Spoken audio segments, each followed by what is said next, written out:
ഇപ്പൊ നമ്മൾ ഈ പ്രജ്വൽ രേവണ്ണയുടെ കേസിൽ ഒരു ബ്ലൂ കോർണർ നോട്ടീസിനെ കുറിച്ച് പറഞ്ഞു. എന്താ ഈ ബ്ലൂ കോർണർ നോട്ടീസ് എന്ന് നമുക്ക് നോക്കാം. മറ്റു രാജ്യങ്ങളിലേക്ക് അന്വേഷണം നീളുന്ന ഘട്ടത്തിലാണ് ഏജൻസികൾ ഇന്റർപോളിനെ സമീപിക്കുക.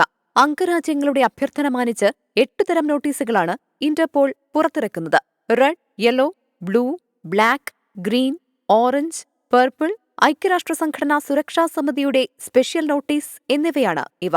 കുറ്റകൃത്യത്തിന് ശേഷം രാജ്യം വിട്ടവരെ കണ്ടെത്തി അറസ്റ്റ് ചെയ്യാൻ ഉത്തരവിടുന്നതാണ് റെഡ് കോർണർ നോട്ടീസ്. കാണാതായവരെ കണ്ടെത്തുന്നതിനാണ് യെല്ലോ.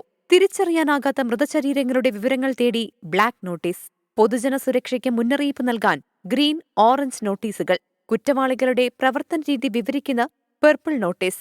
ഐക്യരാഷ്ട്രസഭയുടെ ഉപരോധങ്ങളെക്കുറിച്ച് അറിയിപ്പ് നൽകാനാണ് സ്പെഷ്യൽ നോട്ടീസ് പുറപ്പെടുവിക്കുന്നത്.